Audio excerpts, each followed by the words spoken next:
Hey guys, welcome back to my channel. और आज इस वीडियो में मैंने बहुत ही सटल सा मेकअप किया है और साथ ही ये जो वीडियो है वो स्पेशली डेडिकेटेड टू बिगनर्स हैं। शुरू से लेके लास्ट तक का स्टेप मैं पूरे डिटेल में बताने वाली हूँ। So it's a type of podcasting too. Video थोड़ा सा लंबा होने वाला है लेकिन वीडियो के लास्ट तक आप बिल्कुल मेकअप करना सीख जाएंगे। So let's begin. Okay, this is me without makeup. और जैसे कि आप देख सकते हैं मेरे बहुत सारे डार्क स्पॉट्स एंड ब्लेमिशेस हैं, तो इसको कवर करने के लिए हमें फाउंडेशन अप्लाई करना ज़रूरी है एज अ बिगिनर। बट उससे पहले फर्स्ट स्टेप है हमारा टोनर, क्योंकि हमने स्किन ऑलरेडी क्लीन कर लिया है। उसके बाद हमें तुरंत टोनर अप्लाई करना ज़रूरी है, जिससे आपकी जो पोर्स है वो बिल्कुल बंद हो जाएं और साथ ही ये आपके स्किन के पेच लेवल को भी मेंटेन करके रखता है। पेच लेवल मेंटेन होने से आपकी स्किन में जितने भी ऑयल सीक्रेशंस है उसको कम करता है, स्पेशली जिनके लार्ज पोर्स हैं। तो मैं यहाँ पे थोड़ा सा ड्राई करती हूँ बाय हैंड और उसके बाद मैं यूज़ करूँगी मॉइस्चराइज़र। मॉइस्चराइज़र अप्लाई करना बहुत ही ज़रूरी है, चाहे आप फाउंडेशन यूज़ करें या ना करें। और अगर आप फाउंडेशन अप्लाई कर रहे हैं तो ये आपके मॉइस्चर को बैलेंस करता है मॉइस्चराइज़र, और आपके फाउंडेशन को ऑक्सीडाइज होने से बचाता है, जिससे आपकी फाउंडेशन जो है वो वाइटिश लुक नहीं देती है। नेक्स्ट मैं अप्लाई कर रही हूँ प्राइमर। अच्छा, प्राइमर का क्या काम होता है? प्राइमर जो होता है वो आपके पोर्स को बिल्कुल ही बंद कर देता है, आई मीन उसको बिल्कुल कवर कर देता है और बहुत ही वेलवेटी टेक्सचर देता है आपकी स्किन में, जिससे आपकी फाउंडेशन एप्लीकेशन जो होती है वो बहुत ही स्मूथ एंड फास्ट हो जाती हैं। इसको पूरे स्किन में अप्लाई करना ज़रूरी नहीं है, जहाँ जहाँ आपके लार्ज पोर्स होते हैं वहाँ पे आप इसे अप्लाई कर सकते हैं। और प्राइमर आपके फेस में स्वेटिंग होने से यानी कि पसीना आने से भी बचाती है, जिससे आपकी मेकअप भी बहुत ही लॉन्ग लास्टिंग हो जाती है। उसके बाद मैं यहाँ पे अप्लाई कर रही हूँ बीबी क्रीम। आप फाउंडेशन भी इसी तरह का यूज़ कर सकते हैं। मैं यहाँ पे बीबी क्रीम यूज़ कर रही हूँ जो कि मेरे बिल्कुल ही स्किन शेड से मैच होता है। अच्छा, मेरे बहुत सारे बिगनर फ्रेंड्स ने पूछा है मुझसे कि वो बिल्कुल नए हैं और कुछ आइडिया नहीं है उन्हें फाउंडेशन का। तो जब भी आप फाउंडेशन खरीदने के लिए या चूज़ करने के लिए जाएँ, सबसे पहले आपको अपनी जॉ लाइन एरिया में उसे एक स्वैच देना होगा फाउंडेशन का। उसके बाद उसे मैच करना होगा अपने नेक में, या फिर अगर आप जॉ लाइन से पता नहीं कर पा रहे हैं तो आपको बिल्कुल नेक में एक स्वैच देना पड़ेगा, यानी एक स्ट्रोक फाउंडेशन का लगाना पड़ेगा। देन आपको नेचुरल लाइट के आगे जाना पड़ेगा। आई नो बहुत सारे स्टोर्स में नेचुरल लाइट अवेलेबल नहीं है, तो कोई बात नहीं, आप जाके एक स्ट्रोक नेक पे लगा के आइए और बोलिए कल आप आएंगे फाउंडेशन लेने के लिए, अगर आपसे मैच होती है या आपकी स्किन से मैच होती है। तो फाउंडेशन हम अप्लाई करते हैं ब्लेमिशेस को छुपाने के लिए और साथ ही जो आपकी नेक की स्किन है उसके साथ मैच होने के लिए, क्योंकि नेक हमेशा आपकी लाइट होती है और फेस हमेशा डार्क होता है मोस्ट ऑफ द टाइम। तो दोनों का जो स्किन कलर है उससे मैच करने के लिए भी हम फाउंडेशन यूज़ करते हैं। लेकिन अगर आपकी फाउंडेशन मैच नहीं हो रही है नेक के साथ तो वो बहुत ही फेक लुक देता है। और साथ ही अगर आपकी जो फाउंडेशन है वो ज़्यादा लाइट है तो आपकी फेस को बिल्कुल ग्रेइश लुक दे देता है, जो काइंड ऑफ भूत जैसा लुक दे देता है। सो ज़रूरी है कि आप अपना फाउंडेशन जो है वो बिल्कुल अपने स्किन से यानी नेक से मैच होता हुआ लीजिए। अच्छा, नेक्स्ट मैं यहाँ पे यूज़ कर रही हूँ कंसीलर फ्रॉम NYX। तो मैं यहाँ पे जो कंसीलर यूज़ कर रही हूँ ये 1 शेड लाइटर है, यानी कि मेरा जो शेड है स्किन शेड उससे 1 शेड ज़्यादा फेयर है। तो इस कंसीलर को मैं यहाँ पे as a cream highlighter use कर रही हूँ। दैट मीन्स मेरे फेस के जिस फीचर को मैं हाईलाइट करना चाहती हूँ वहाँ पे मैं ये वाला कंसीलर अप्लाई करूँगी। और याद रहे ये 1 शेड हमेशा लाइट लीजिए। इसे मैं अप्लाई कर रही हूँ फोरहेड में इस तरह से, और under eye, bridge of the nose and chin में, और इसे with the help of beauty blender अच्छे से ब्लेंड करूँगी। और यहाँ पर मैं ब्यूटी ब्लेंडर इसीलिए यूज़ कर क्योंकि ब्यूटी ब्लेंडर जो होता है वो बहुत ही अच्छे से ब्लेंड कर देता है, बहुत ही कम टाइम लेता है, और साथ ही ये जो आपकी स्किन में बिल्कुल ही शेयर कवर देता है, ज़्यादा केकी लुक नहीं देता है। जैसे कि अगर हम फिंगर्स की मदद से या ब्रश से अप्लाई करते हैं फाउंडेशन स्किन में तो वो बहुत ही थिक लेयर बिठा देता है फाउंडेशन का, जो कि बहुत ही आर्टिफिशियल लुक देता है और बहुत केकी हो जाता है बाद में। और हाँ, यहाँ पे मैं और एक बात बताना चाहती हूँ कि जैसे कि मेरे बहुत सारे बिगनर्स फ्रेंड हैं वो मुझे पूछते हैं कि दी हमने बहुत सारे फाउंडेशन शेड्स ट्राई कर लिए, ऑलमोस्ट सारा फाउंडेशन शेड्स ट्राई कर लिया लेकिन कोई मैच नहीं होता है। तो यहाँ पे मैं एक बात बताना चाहती हूँ कि अगर आप अपना फाउंडेशन चूज़ कर रहे हैं वो ज़्यादा लाइट है, यानी कि नेक आपका बहुत लाइट है आपके फेस से, तो अगर आप नेक से मैच करता हुआ फाउंडेशन ले रहे हैं तो वो आपके फेस के लिए बहुत लाइट हो रहा है।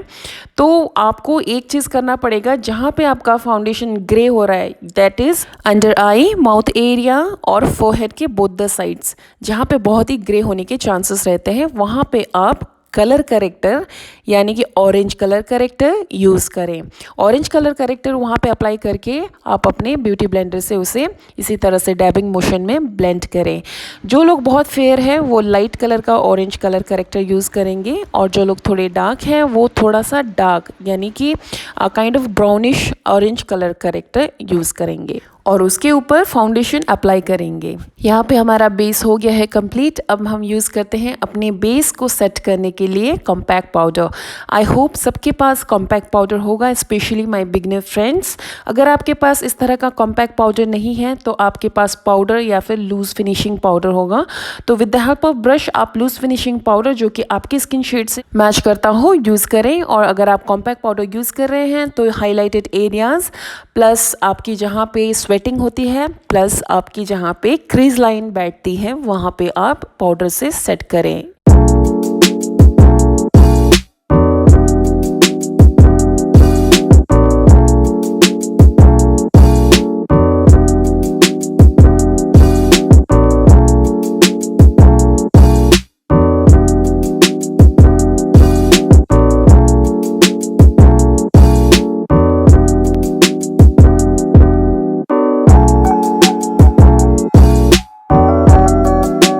सेट होने के बाद हम बढ़ते हैं आईब्रो की तरफ, और मैं यहाँ पे यूज़ कर रही हूँ eye shadow as my eyebrow powder.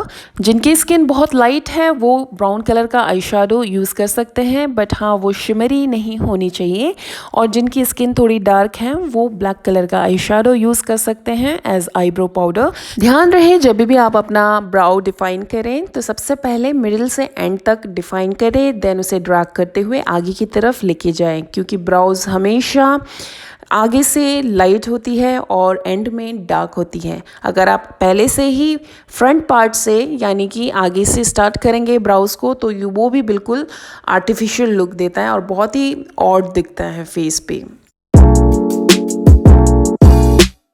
और अगर आपकी आईब्रो फ्रंट से ज़्यादा डार्क हो जाती है इस तरह से तो आप क्या करें, अपने रिंग फिंगर की मदद से इस तरह से डैब डैब करके फिर उसे पोंछें। जब तक आपको अपना डिज़ायर्ड रिज़ल्ट नहीं मिल जाता तब तक आप इस प्रोसेस को दोहराते रहें। या फिर आप एक और काम कर सकते हैं, आप इसके ऊपर थोड़ा सा कॉम्पैक्ट पाउडर डैब कर सकते हैं। और यहाँ पे मेरा फर्स्ट आईब्रो हो गया है और मैंने बैक ऑफ द कैमरा अपना सेकेंड आईब्रो भी ड्रॉ कर लिया है। और अब बारी आती है आई शेडो अप्लाई करने की। आई शेडो अप्लाई करने से पहले आपको याद होगा मैंने कंसीलर अप्लाई किया था। हम कंसीलर आई शेडो ड्रॉ करने से पहले अप्लाई करते हैं तब हमारी जो आई शेडो है वो वाइब्रेंट लगती है। अगर आपको आई शेडो बिल्कुल विजिबल नहीं चाहिए, सॉफ्ट लुक चाहिए, तो आप कंसीलर स्किप कर सकते हैं। मैं यहाँ पे यूज़ कर रही हूँ मेबलिन का द नूड पैलेट और उसमें से मैं डार्क कलर का ग्रे कलर का शेडो ले रही हूँ और with the help of pencil brush मैं इसे अप्लाई कर रही हूँ अपने क्रीज लाइन एरियाज़ पे। और जैसे कि मेरी आइज़ हुडेड हैं तो मैं यहाँ पे फेक क्रीज लाइन बनाऊँगी, जो नेचुरल क्रीज लाइन है मेरी उससे थोड़ा ऊपर। और साथ ही मैं अपने आइज़ के कॉर्नर्स में भी इस तरह से इस डार्क कलर को अप्लाई करूँगी, जिससे जब मैं अपनी आइज़ ओपन करूँ तो एक शेडो इफेक्ट आए मेरे आइज़ के कॉर्नर्स में। इसके बाद मैं लूँगी लाइट कलर का eye shadow from the same palette और उससे with the help of blending brush मैं अप्लाई करूँगी अपनी क्रीज लाइन की जो आई शेडो है उसे ब्लेंड करने के लिए। और ध्यान रहे आपकी जो ब्लेंडिंग ब्रश है वो ज़्यादा मोटी या फिर बड़ी साइज़ की नहीं होनी चाहिए, क्योंकि अगर आप बड़ी साइज़ के ब्लेंडिंग ब्रश लेते हैं तो आपकी जो आई शेडो है वो बहुत हद तक दिखती नहीं है और आपकी आई मेकअप भी ख़राब होने का चांसेस है। तो ध्यान रहे आपकी जो ब्लेंडिंग ब्रश है वो मीडियम साइज की होनी चाहिए। आईज में जब आई शेडो अप्लाई कर रहे हैं तो आपको इस तरह से टैप करना पड़ेगा पहले, ताकि जो भी एक्सेसिव आई शेडो है ब्रश के ऊपर वो निकल जाए। और आप जब डायरेक्टली अप्लाई करते हैं ब्रश को बिना झाड़े आई शेडो पैलेट से अपनी आईज में, तो फिर आपकी जो आई मेकअप है वो काफ़ी हद तक पैची एंड बहुत ही ख़राब लुक देता है।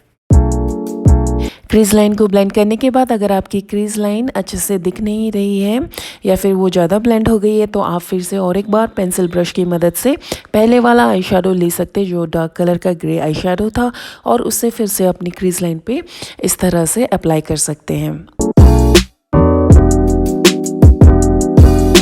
फिर मैं सेम आई शेडो लूँगी और with the help of same pencil brush मैं इसे अप्लाई करूँगी अपने लोअर आइज़ में। एक स्मोकी इफेक्ट दूँगी ताकि मेरी आइज़ थोड़ी सी बड़ी लगे।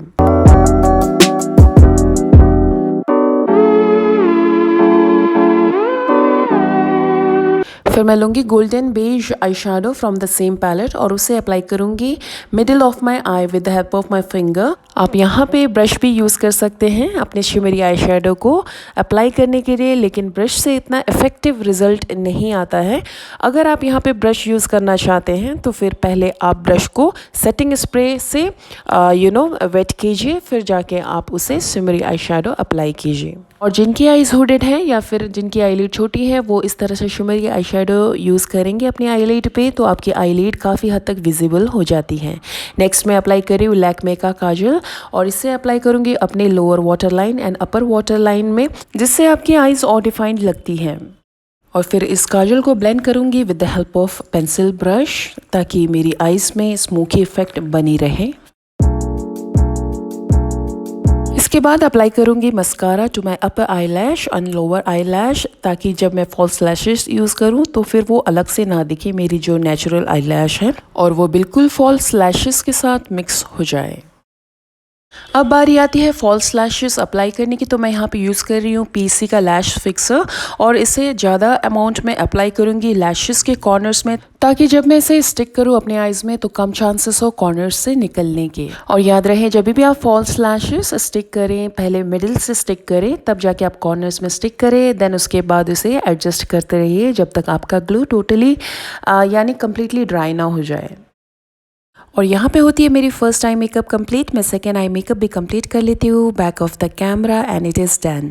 कभी कभी क्या होता है कि आई लैशेस नीचे की तरफ झुक जाती हैं ड्राई होने के बाद, तो आप इसे फिंगर्स की मदद से इस तरह से ऊपर की तरफ पुश कर सकते हैं ताकि आपकी जो आईज़ है वो ओपन लगती हैं और बड़ी भी लगती हैं। नेक्स्ट मैं इस तरह का ब्रश लूँगी और मेरी जो आई शेडो के फॉल आउट्स थे जो मेरी आई एरियाज़ में, उसे मैं डस्ट ऑफ कर दूँगी और साथ ही मैं सेट कर दूँगी जो मैंने कॉम्पैक्ट पाउडर इससे पहले अप्लाई किया था। अब बारी आती है कॉन्टोरिंग की, तो कॉन्टोरिंग कहाँ पे अप्लाई करना चाहिए, जहाँ पे फेस पे लाइट पड़ने से शैडो इफेक्ट आता है वहाँ पे कॉन्टोरिंग करते हैं हम लोग। तो बेसिकली शैडो इफेक्ट कहाँ पे आएगा, चिकबोन एरियाज़ के नीचे। अगर आपकी डबल चिन है तो उसको छुपाने के लिए भी आप कॉन्टोर कर सकते हैं, इससे आपके फेस में एक स्लिम इफेक्ट आता है जो कि बहुत ब्यूटीफुल लगता है। तो मैं यहाँ पे यूज़ करूँगी अपने चिकबोन एरियाज़ के नीचे और अपने फोरहेड को कॉन्टोर करने के लिए और अपनी जॉ लाइन को शार्प करने के लिए। एंड अगर आपकी डबल चिन है तो आप इस तरह से इसे चिन के नीचे भी अप्लाई कर सकते हैं। और इसके बाद मैं अप्लाई करूँगी इसे अपने नोज़ को स्लिम इफेक्ट देने के लिए both the sides of the nose. अगर आपके पास कॉन्टोरिंग के लिए इस तरह का राउंड ब्रश ओनली अवेलेबल है तो आप इसे इस तरह से प्रेस करके फ्लैट कर सकते हैं और कॉन्टोरिंग के लिए यूज़ कर सकते हैं। क्योंकि मुझे पता है बिगनर्स लोग के पास ज़्यादा ऑप्शंस नहीं रहते हैं ब्रशेस के, तो मैं यहाँ पे सेम ब्रश यूज़ कर रही हूँ जो मैंने कॉम्पैक्ट पाउडर डस्ट ऑफ करते हुए यूज़ किया था। और जब भी आप नोज़ कॉन्टोरिंग करें तो ध्यान रहे कि आपकी जो नोज़ कॉन्टोरिंग है वो स्टार्ट हो आपके आईब्रोज से और एंड हो आपके नोज़ के टिप तक। अदरवाइज़ आपकी जो नोज़ कॉन्टोरिंग है वो काफ़ी फेक एंड बहुत फनी लुक देता है।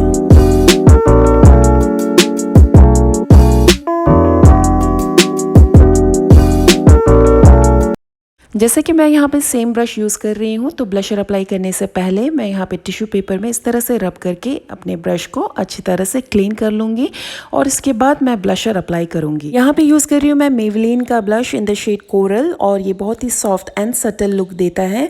और इसे यूज़ करने से पहले मैं इस तरह से टैप करूँगी ताकि ये पैची ना लगे मेरी फेस पे।